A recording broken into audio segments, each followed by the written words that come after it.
जी, हम morning becomes Electra discuss कर रहे थे। इसके अंदर कुछ अब फैक्ट्स चेक जो है ना वो थोड़ा-सा कर लेते हैं कि ये अ, किस वजह से ड्रामा एक तो इम्पोर्टेंट है और दूसरी चीज़ ये कि इसके अंदर कौन-कौन से अहम points paper point of view से हो सकते हैं। अच्छा, अहमियत इसकी इसलिए ज़्यादा है, एक तो ये कि ये ग्रीक मॉडल पे उन्होंने किया और दूसरा ये अमेरिकन सिविल वॉर और अमेरिकन ट्रेजेडी जो है, उसको बहुत अच्छे तरीके से रिप्रेज़ेंट कर रहा है। अमेरिकन सिविल वॉर के बैकड्रॉप में है और अमेरिकन ट्रेजेडी को बहुत अच्छे तरीके से दिखा रहा है कि अमेरिकन ट्रेजेडी जो है वो क्या है। अमेरिकन ट्रेजेडी बेसिकली लोनलीनेस की तरफ लेके जाती है हमें, ठीक है? और इसने जो मॉडर्न सेटिंग के अंदर हमें दिखाया ये है, ये नहीं उसका मकसद कि जिस तरह ग्रीक्स थे बिल्कुल वैसा ही ये सब कुछ है, ये उसका मकसद नहीं है। उसका मकसद ये है दिखाना कि अमेरिकन सोसाइटी जो है वो किस तरह डिस्ट्रॉयड है और डिवॉइड ऑफ फीलिंग्स है और सब लोग रिवेंजफुल किस तरह हैं, ठीक है? इतने रिवेंजफुल हैं और रिवेंजफुल होने के साथ-साथ लोनलीनेस भी बहुत ज़्यादा है क्योंकि हर बंदा तो दूसरे बंदे से उसके एक तरह से खिलाफ एक्ट कर रहा है, ठीक है? तो इसीलिए वो सब लोग लोनली हैं इन देयर ओन लाइव्स। वो सारे शेल के अंदर जिस तरह ज़िंदगी गुज़ार रहे हैं, हर बंदे के अपने इंटरेस्ट हैं और एक तरह से पॉलिटिक्स भी इन्वॉल्वड है, जो हाउस पॉलिटिक्स होती है, वो भी इन्वॉल्वड है। अ, अच्छा, सबसे पहली बात इसके अंदर जो इम्पोर्टेंट है वो क्या है कि जनरल एज़रा मैनन जो है वो ब्रिगेडियर जनरल है एज़रा मैनन और ये कहाँ से आया ये अमेरिकन सिविल वॉर जो है ये वहाँ से वापस आता है, ठीक है? ये एक तो पॉइंट इसके लिए ज़रूरी है। दूसरा कि इनका जो घर है, वो किस तरह का उसने दिखाया है, वो घर जो है वो ग्रीक पोर्च जो है वहाँ पे आपको नज़र आता है, वो ग्रीक स्टाइल में उन्होंने घर दिखाया हुआ है और हर जो बंदा है, लगता है ऐसे है कि जैसे उसने एक मास्क लाइक जो है ना वो फिगर है, ठीक है? वो मास्क उसने पहना हुआ है, उसके चेहरे के ऊपर मास्क है और इनके घर का भी ऐसा ही लगता है कि वो घर कुछ और है लेकिन उसको व्हाइट जो है उन्होंने जैसे मास्क पहनाया हुआ है, ठीक है? अच्छा, अब ये जो मास्किंग वाली टेक्नीक है या ये मास्क जो वो कहता है बार-बार राइटर भी हमें बताता है, शुरू में हर कैरेक्टर को इंट्रोड्यूस करवाता है, तो बताता है कि जी उसके चेहरे पे मास्क लग रहा है। इसका मतलब असल में क्या है कि राइटर हमें इनवाइट कर रहा है कि इनके एक्ट्स और इनके वर्ड्स को हमने ध्यान से देखना है, इनके फेशियल एक्सप्रेशंस पे नहीं जाना, ठीक है? क्योंकि वो बज़ाहिर कुछ और दिखा रहे हैं, लेकिन इंटरनली कुछ और चल रहा है, ठीक है?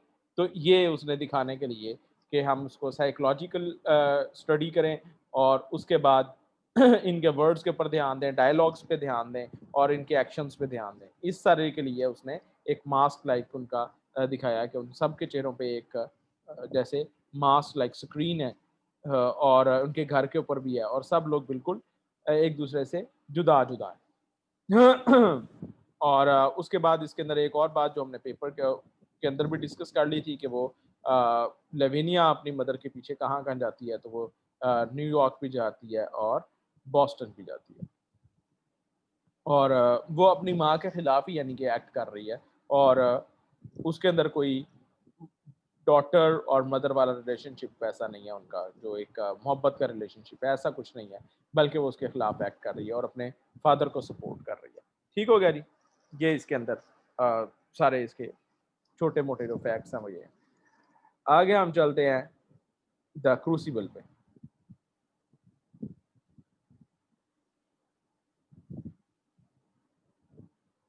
जी। द क्रूसिबल जो है लिखा है आर्थर मिलर ने और आर्थर मिलर बहुत इम्पोर्टेंट राइटर है। 1915 से लेके 2005 तक ये रहा है, ठीक है? एक लंबी ज़िंदगी आप कह सकते हैं। 1915 2005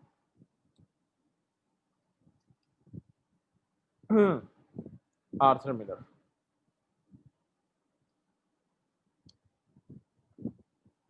और बहुत शानदार राइटर है।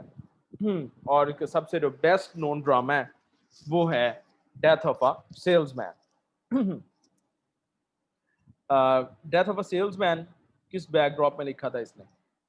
डेथ ऑफ अ सेल्समैन में दिखाया इसने ग्रेट डिप्रेशन जो था 1929 का जो टाइम पीरियड था उसमें ग्रेट डिप्रेशन आया था, यानी कि फाइनेंशियल डिप्रेशन आया था एक, और सारी जो सोसाइटी थी वो एक फाइनेंशियली हिट हुई थी। और उसके अंदर इसने उस बैकड्रॉप में इसने ये एक ड्रामा जो है ना वो लिखा। उसके बाद इसके एक जो इसका ड्रामा है ऑल माय सन्स, ये भी एक बड़ा इम्पोर्टेंट ड्रामा है इसका, ऑल माय सन्स। ठीक है, ये आप ऐसे ही लिखते रहें, कोई ज़रूरत नहीं है इसको करने की। अच्छा, अब ज़रा इनके ड्रामा का थोड़ा-थोड़ा मैं आपको बताता हूँ कि क्रूसिबल पे जाने से पहले ज़रा डेथ ऑफ अ सेल्समैन की एक स्टोरी भी आपको थोड़ा-सा बता दूँ, क्योंकि बड़ा इम्पोर्टेंट ड्रामा है ये, और इसको मेरा ख़्याल है सरगोदा यूनिवर्सिटी के कोर्स के अंदर भी शामिल है ये।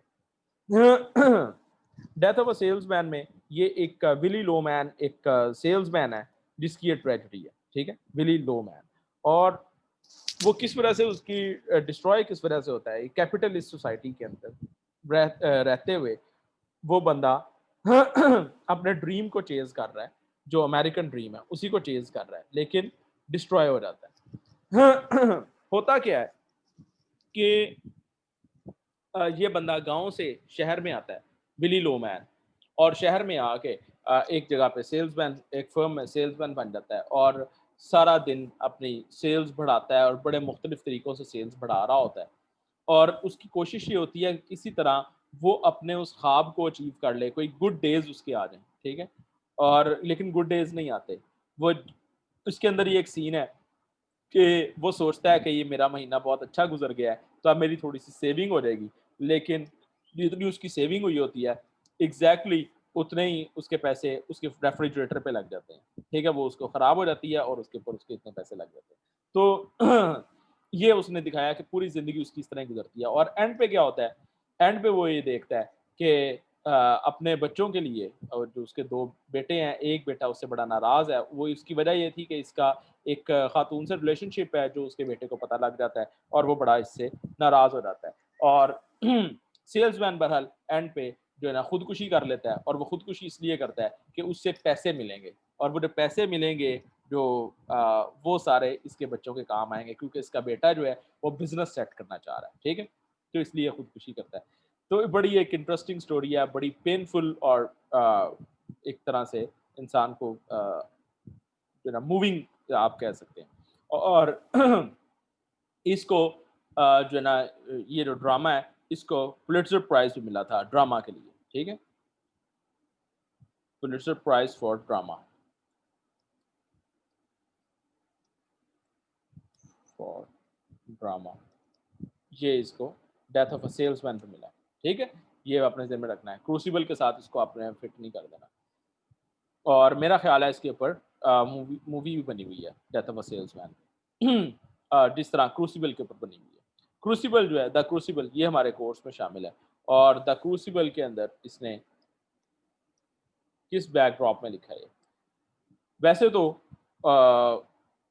जो स्टोरी है, ड्रामा की जो स्टोरी है, उसके अंदर तो विचक्राफ्ट का ज़िक्र है। सैलम, मैसाचुसेट्स की एक जगह थी, एक टाउन था सैलम, और सैलम के अंदर उन्होंने विचक्राफ्ट एक दफ़ा किया गया था, और ये 1692 की बात है, ठीक है? 1692 में, पुराने ज़माने में उसने किया था। अब इसने क्या किया है? इसने क्रूसिबल को मॉडर्न वर्ल्ड में जाके 1960s में ये लिख रहा है, ठीक है? और 1953 में ये लिखा है, ठीक है? और 1953 में ये क्यों लिख रहा था? क्यों इसने ये सारी स्टोरी सोची? इसका एक आर्टिकल है, द न्यूज़ पे है मेरा ख़्याल है आर्टिकल, और वो है why I wrote the crucible, ठीक है? द न्यू यॉर्कर पे है। इसका मैं आपको लिंक भी शेयर कर दूँगा। द न्यू यॉर्कर में इसका एक आर्टिकल है, और बड़ा ज़बरदस्त है, मैं ये देखता हूँ, और ये क्लास के बाद मैं शेयर कर दूँगा। तो उसके अंदर ये हमें क्या बताता है? उसके अंदर ये दिखाता है कि किस तरह एक उस ज़माने में क्या चल क्या रहा था। ये मैं आपको शेयर कर ही देता हूँ। 1 मिनट में ज़रा इसका लिंक निकाल लूँ। मैं इधर ही शेयर कर देता हूँ, और फिर आप इसको देख लीजिए।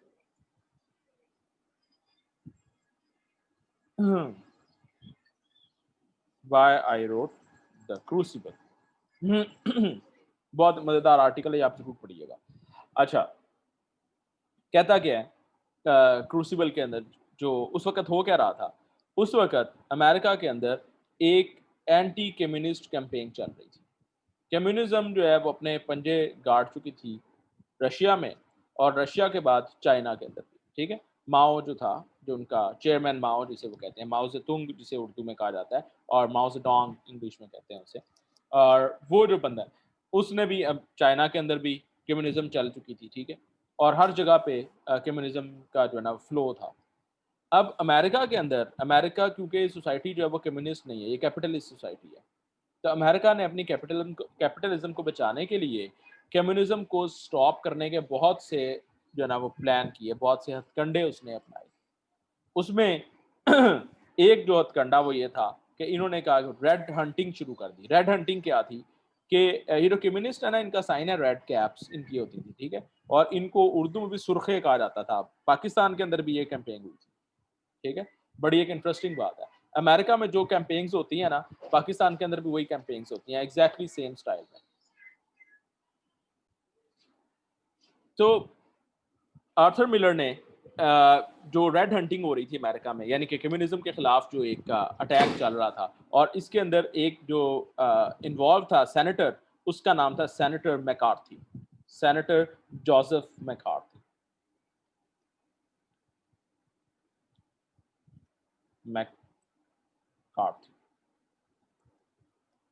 ठीक है जी। और उस दौर में एक मैकार्थीज़्म के नाम से एक टर्म आ गई थी। मैकार्थीज़्म क्या थी कि kill everyone who disagrees with capitalist agenda, ठीक है? ये मैकार्थीज़्म थी। और वो कर क्या रहे थे? कम्युनिस्ट जो भी जिस पे भी शक होता था कि ये कम्युनिस्ट है या कम्युनिज्म को फ़रोग़ दे रहा है, उसको पकड़ लिया जाता था और उसको गायब कर दिया जाता था, ठीक है? असल में मार दिया जाता था। तो ये अमेरिकन टेक्नीक है, ये जो है ना, बंदा उठा लो और उसके बाद उसको भड़का दो और पता ना लगने दो किधर गया है। तो चुप करवाने का ये एक तरीका है, ये अमेरिकन टेक्नीक है। और बहरहाल हाँ, अगली बात मैं नहीं करता कि अमेरिकन टेक्निक्स कहाँ-कहाँ पे है, किस-किस कंट्री में इस्तेमाल की जा रही हैं। यही वाली टेक्निक्स कि अगर आपको कोई पसंद नहीं है या किसी को चुप करवाना है तो उसके साथ क्या किया जाए। तो ये मैकार्थीज़्म जो है ना वो उसके ऊपर इसने ये ड्रामा लिखा। हो क्या रहा था कि सब जो बंदे थे उनको गद्दार कहा जाता था। जो भी बंदा कम्युनिज़्म के आइडियाज़ को फ़रोग़ देता था ना, ये उसको कहते थे ये गद्दार हो गया। और जो अमेरिकन लिबरल्स थे, यानी कि जो किसी पार्टी में नहीं थे, लिबरल्स थे, वो चाहते थे कि हर बंदे को एक जो है ना फ्रीडम है कि वो जो बोलना चाहता है बोले, जो उसके आइडियाज़ रखना चाहता है वो आइडियाज़ रखे। तो उसने ये कहा कि वहाँ पे जो लिबरल्स थे वो भी इनके खिलाफ एहतजाज नहीं कर रहे थे और वो इसलिए एहतजाज नहीं कर रहे थे कि उन्हें पता था कि अगर वो एहतजाज करेंगे तो उनको क्या कहा जाएगा कि ये भी कम्युनिस्ट हैं और उसके बाद उनके खिलाफ भी वही सारे एक्शंस होंगे और उनको भी वैसे ही जो है वो मार दिया जाएगा। तो इसने अब क्या किया कि जो सैलम में विच हंट हो रहा था, जो किसी ज़माने में हुआ था, यानी कि 1690s में हुआ था, 92, 93 में हुआ था, 1692, 93 में। तो इसने क्या किया कि उसी मॉडल को उठाया और बज़ाहिर ये दिखाया कि मैं सैलम विच हंट पे लिख रहा हूँ, लेकिन असल में वो सैटायर किस पे कर रहा था, जो मैकार्थीज़्म चल रही थी, जो अमेरिका के अंदर कम्युनिस्ट्स को अटैक किया जा रहा था। अब स्टोरी क्या है इसकी, द क्रूसिबल की बड़ी सिंपल स्टोरी है। कि एक क्रिश्चियनिटी का एक प्रिंसिपल है, बल्कि ये सारे जो डिवाइन रिलीजन है उनका एक प्रिंसिपल है कि जो विच है, यानी कि जो जादू करने वाला है, जादूगर है, उसको मार दिया जाए, ठीक है? और यानी कि हमें भी यही ऑर्डर है कि अगर कोई बंदा आपको विच है तो उसको मार देना चाहिए, उसको आप ज़िंदा रहने का कोई हक नहीं, क्योंकि वो जादू करता है और जादू करने का मतलब क्या है कि फ़साद फैलाते हैं दुनिया में। तो ये सारे जो रिलिजन्स हैं उनके अंदर मना है। अब इन्होंने क्या किया, इन्होंने इसको रिलीजियस जो चीज़ें होती हैं ना, उनको सामने रख के बहुत सी चीज़ें ऐसे की जाती हैं जो कि किसी भी वक्त के किसी भी टाइम्स में, यानी कि पूरे शुरू से आप देखते आए, तो किसी भी टाइम्स के अंदर जो पॉलिटिकल मोटिव्स को सर्व करना होता है तो सामने ढाल क्या बनाई जाती है, या रिलीजन या कोई और चीज़, ठीक है? इस तरह के आइडियाज़ को ढाल बनाया जाता है। पैट्रियोटिज्म ले लें, रिलीजन ले लें, और भी इस तरह की कई चीज़ें हैं, ठीक है? पर्सनैलिटी कल्ट भी उसके अंदर शामिल है। तो इनको ढाल बना के अटैक किसी और तरफ से किया जाता है। लेकिन जो राइटर्स होते हैं या जो थिंकर्स होते हैं वो पहुँच जाते हैं कि ये क्या असल में स्टोरी चल रही है। अब इसने क्या किया कि जो विच हंट था सैलम में, अब उसके अंदर हुआ क्या था? रेवरेंड पेरिस एक बंदा है, जिसको यानी कि इसने ड्रामा के अंदर जिसने दिखाया है। रेवरेंड पेरिस एक बंदा है और अपने इलाके का वो मेयर है। और सोसाइटी कौन-सी है? ये प्यूरिटन सोसाइटी है। प्यूरिटन एज के अंदर सबका चर्च आना लाज़मी है, जो चर्च नहीं आएगा उसको समझा जाएगा कि ये शैतान का चेला है। और जो विचेज़ हैं, उनको तो सीधा हुक्म है कि उनकी गर्दन उतार दी जाएगी और जो बंदा विचक्राफ्ट के अंदर इन्वॉल्व होगा या विचेज़ से हेल्प ले रहा होगा, वो भी उसके अंदर शामिल होगा, ठीक है? अब हुआ क्या कि पेरिस जो है, रेवरेंड पेरिस, इसकी एक भतीजी है, ऑर्फन है और उसका नाम है एबिगेल और एबिगेल एक जगह पे काम करती थी। एबिगेल जो है ना, वो इन्वॉल्व हुई है एक विचक्राफ्ट के जो सारा एक्ट है, उसके अंदर इन्वॉल्व हुई है। और ये इन्वॉल्व क्यों हुई है? वो इसलिए इन्वॉल्व हुई है कि एक जगह पे काम करती थी ये वैसे ही एक जो है ना वो हेल्पिंग हैंड के तौर पे जाती थी जॉन प्रॉक्टर और एलिज़ाबेथ प्रॉक्टर के घर। तो एलिज़ाबेथ प्रॉक्टर, जॉन प्रॉक्टर के घर जब ये जाती थी तो और ये वैसे टीन्स में है, लेकिन she is much bigger than her age और इसका एक रिलेशनशिप डेवलप हो जाता है जॉन प्रॉक्टर के साथ और प्रॉक्टर वैसे बेसिकली एक बहुत अच्छा आदमी है, लेकिन वो इसकी टेम्पटेशन में आ जाता है। और उसके बाद जब उसकी वाइफ को पता लगता है, वो इसको फायर कर देती है। वो कहती है एबिगेल को निकाल देती है। अब एबिगेल इस बात पे इंटरेस्टेड है कि जॉन प्रॉक्टर के साथ उसका रिलेशनशिप जो है वो चलता रहे, ठीक है? लेकिन एलिज़ाबेथ के और जॉन प्रॉक्टर खुद भी एक मॉरल्स की वजह से वो इस रिलेशनशिप को ख़त्म करना चाहता है और अपनी वाइफ के साथ वो उसको इस जो है ना गिल्ट उसके अंदर मौजूद है। अब यहाँ पे एक स्टोरी आती है गिल्ट और रिस्पॉन्सिबिलिटी, यानी कि गिल्ट उसके अंदर पर्सनल गिल्ट है और उसको पता है कि एबिगेल इस गिल्ट को एक्सप्लॉइट कर सकती है, ठीक है?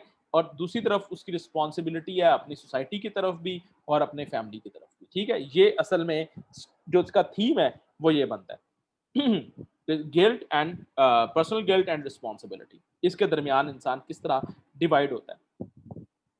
अब होता ये है कि एबिगेल विचक्राफ्ट की हेल्प क्यों लेती है? वो चाहती है कि किसी तरह जॉन प्रॉक्टर जो है वो उसके तरफ आ जाए, ठीक है? वो महबूब आपके कदमों में जो स्टोरी है ना, ये बड़ी पुरानी है। तो वो इसीलिए जादू करवाती है कि ये मेरे कदमों में आके गिरे। लेकिन जब वो कर रहे होते हैं और उस दौरान ये अपने साथ कुछ जो गर्ल्स हैं, उनको इन्वॉल्व कर लेती है। और पेरिस की एक मुलाज़िमा है जो कि वेस्ट इंडीज़ की है, उ उसको इन्होंने कैरेबियन की यानी कि है और उसको इन्होंने इन्वॉल्व किया, उसको जादू करना आता है। और जब ये सारा स्टोरी होती है, पेरिस उनको देख लेता है और उसके बाद ये लड़की बेहोश हो जाती है। और ये बेहोश जान के इनके इसका जो एक ड्रामा एक तरह से वो कर रही होती है, ठीक है? और फिर क्या करते हैं, फिर यहाँ से विचिंग विचिंग वाला सीन जो है वो शुरू हो जाता है। और एक बात जो है ना वो ये करते हैं कि जी जो है ना ये विचक्राफ्ट में इन्वॉल्व है, अब इसकी भतीजी है। और अगर एबिगेल को सज़ा होती है, तो वो एबिगेल अकेला और उसके रेवरेंड पेरिस के लिए भी एक बड़ी अफ़सोस की बात होगी और एबिगेल भी अपने मकसद में कामयाब नहीं होगी। तो एबिगेल क्या करती है? एबिगेल ये करती है कि जी, हम जादू नहीं कर रहे थे, असल में विचेज़ हम पे अटैक करती हैं, ठीक है? और कौन-कौन फिर क्या होता है, फिर पूरे पेरिस ये इरादा करता है कि हम पूरे अपना जो इलाका है, सैलम है, इसके अंदर से विचेज़ को ख़त्म कर देंगे। और जब विचेज़ को ख़त्म करने की बात आती है, वो कहते हैं जी, अब अदालतें लगाएँगे और चर्च की अदालत लग जाती है, ठीक है? और चर्च जो अपना कोर्ट एक जो है ना वो डैनफोर्थ एक जज है, जो जनाब बैठा हुआ है और सारे चर्च की अदालत लगती है और उसके अंदर होता क्या है, अब बड़ी एक इंटरेस्टिंग बात है। ये विचेज़ जो है ना, इनकी ये जो जो इसमें इन्वॉल्व है, एबिगेल जिस तरह है। एबिगेल अगर किसी को देख के इशारा करती है कि जनाब ये विच है, तो उसको विच कंसिडर कर लिया जाता है क्योंकि वो ड्रामा इतना अच्छा करती है। और जिसको यानी कि इल्ज़ाम लग जाता है। अब जब इल्ज़ाम लगता है, उसके बाद क्या होता है, उसके बाद उनको बुला के पूछते हैं, "जी, आपको विचक्राफ्ट पे यकीन है?" और अगर वो कहते हैं, "नहीं यकीन", तो वो कहते हैं, "भाई, विचक्राफ्ट पे यकीन तो रखना है, लेकिन आपने इसके खिलाफ होना है। ये विचक्राफ्ट तो एक रियल चीज़ है। अगर आप उस पे यकीन नहीं रखते, इसका मतलब आप रिलीजन की इस बात पे यकीन नहीं रखते कि जो जादू करेगा, उसको सर उड़ा दिया जाए। तो अगर आप इस पे यकीन आप तो रिलीजन के खिलाफ हो गए हैं।" ठीक है? और अगर वो कहते हैं कि हाँ जी, हम इसको कबूल कर लो, कहते हैं, तो इसने खुद ही कबूल कर लिया कि ये इसका विचक्राफ्ट पे यकीन है। तो यानी कि जिसका नाम एक दफ़ा आ गया, वो बंदा फँस गया। ठीक है जी? तो होता क्या है कि सब लोग अपने-अपने रिवेंजेस जो है ना वो उतारना शुरू कर देते हैं। हर बंदा जो है ना वो दूसरे के खिलाफ इल्ज़ाम लगाता है, ये विच है, इसको मैंने जादू करते देखा था। हालाँकि होता क्या है कि मसला उनका लैंड का था और वो लैंड इश्यूज़ जब उनके रिज़ॉल्व नहीं हुए या वो एक बंदा जो जीत रहा था, तो उन्होंने जनाब कह दिया कि नहीं जी ये विच है। ठीक है? तो प्रॉक्टर और इसकी जो वाइफ़ है, इनके ऊपर भी ये इल्ज़ाम लगता है। ठीक है। और प्रॉक्टर की वाइफ पे ये इल्जाम लगता है कि ये विच क्राफ्ट करती है, ठीक है, और जॉन प्रॉक्टर उसको हेल्प आउट करता है।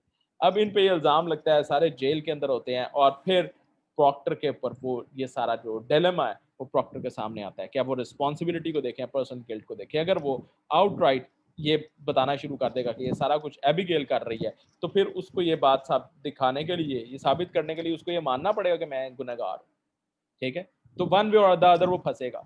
अब होता गया है कि वो उसे कहते हैं कि एक रास्ता है आपके बचने का, वो ये है कि आप कन्फेस कर लें, आप कन्फेस करें और तौबा कर लें, ये उनके बचने का रास्ता है।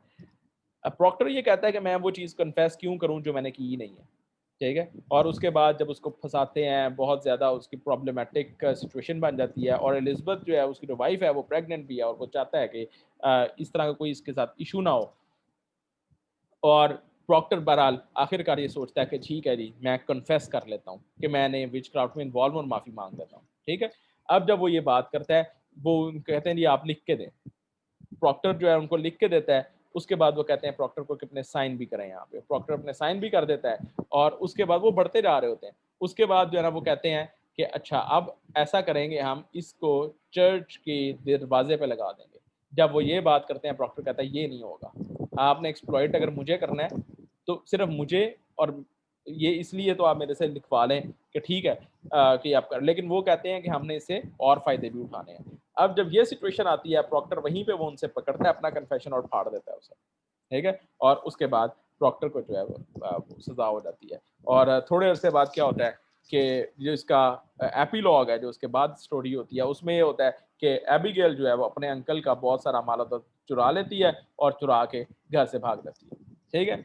तो ये सारी स्टोरी थी जिसके अंदर उसने दिखाया, असल में ये दिखाया कि विच हंट जो है वो रियली विचेस के खिलाफ नहीं हो रहा, बल्कि वो किसके खिलाफ हो रहा है, वो डिफरेंस ऑफ ओपिनियन के खिलाफ हो रहा है। और ये प्रोपेगेंडा कोई भी होता है, वो डिफरेंस ऑफ ओपिनियन के खिलाफ, वो इसी तरह का प्रोपेगेंडा होता है कि if you are not one of us, you are either foolish और यू आर अ गद्दार, ट्रेटर, ठीक है। तो या तो आप ट्रेटर हो जाते हैं, या आप बेवकूफ़ हो जाते हैं, और या आप इडियट हो जाते हैं, और जाहिल और पता नहीं क्या कुछ हो जाते हैं, अगर आप डिफरेंस ओपिनियन रखते हैं, ठीक है। तो प्रोपेगेंडा के अंदर जो पुलिस स्टेट्स होती हैं, पुलिस स्टेट्स वो होती हैं जिनके अंदर प्रोपेगेंडा इतना स्ट्रॉन्ग किया जाता है कि किसी बंदे के आइडियाज़ भी अपने वो नहीं रख सकता, ठीक है। उसको आइडियाज़ अपने रखने पड़ते हैं, वो वही रखने पड़ते हैं जो स्टेट के आइडियाज़ हैं, या जो स्टेट उनको प्रोपेगेट कर रही है। तो जो बंदा भी उनसे डिविएट करने की कोशिश करता है, उसको किसी और तरीके से काबू कर लिया जाता है, ठीक है। और प्रोपेगेंडा का पर्पज़ ये होता है कि इनको इन चीज़ों को अपने कंट्रोल में रखा जाए, ठीक है। और वो एक्सपोज़ हो जाता है बाद में, ठीक है, वो रहता नहीं है, वो एक्सपोज़ हो जाता है।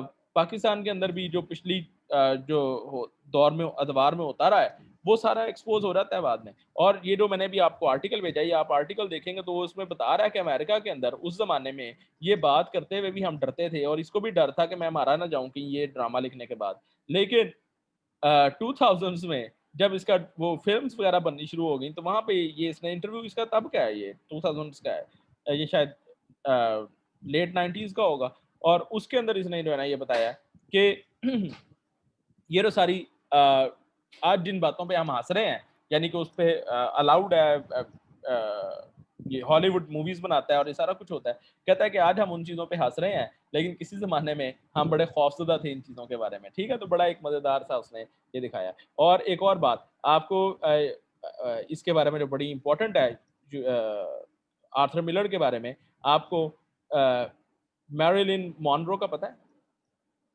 बहुत फ़ेमस एक्ट्रेस है।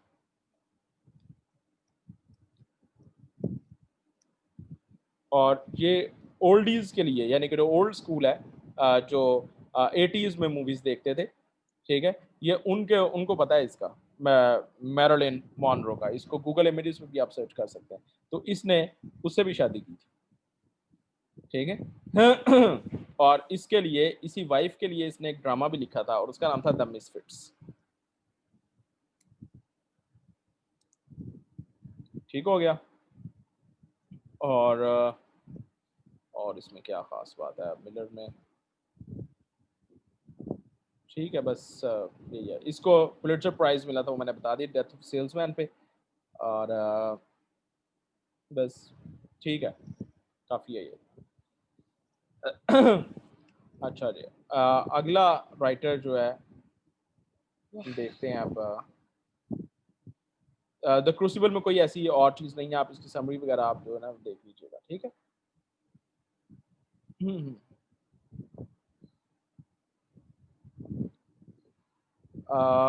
मेरा ख़्याल है अब क्योंकि अब टाइम हमारे पास बहुत कम है और राइटर्स हमारे दोनों ही जो हैं वो बहुत हैवी ड्यूटी राइटर्स हैं। चलें हम कोशिश करेंगे कि मंडे को हम इसको अ, हेमिंगवे भी और टोनी मॉरिसन भी, इन दोनों को हम मंडे को कर लें, ठीक है? और इन दोनों को करने के साथ-साथ हमने सिल्विया प्लैथ वो भी देख लेंगे, एड्रियन रिच, ये छोटे-छोटे जो राइटर्स हैं, इनको भी हम देख लेंगे और मंडे को इंशाल्लाह इसको कवर अप कर देंगे, ठीक है? और मंडे को मैं आपको टेस्ट भी लेना है मैंने आपसे मंडे को लिया जाए या ट्यूसडे को लिया जाए, ये बता दीजिएगा और उसके अलावा जो लिंग्विस्टिक्स की क्लास है, वो भी आप बता वो सर से मैंने बात की है, वो भी हमें नेक्स्ट वीक में बता देंगे, ठीक है?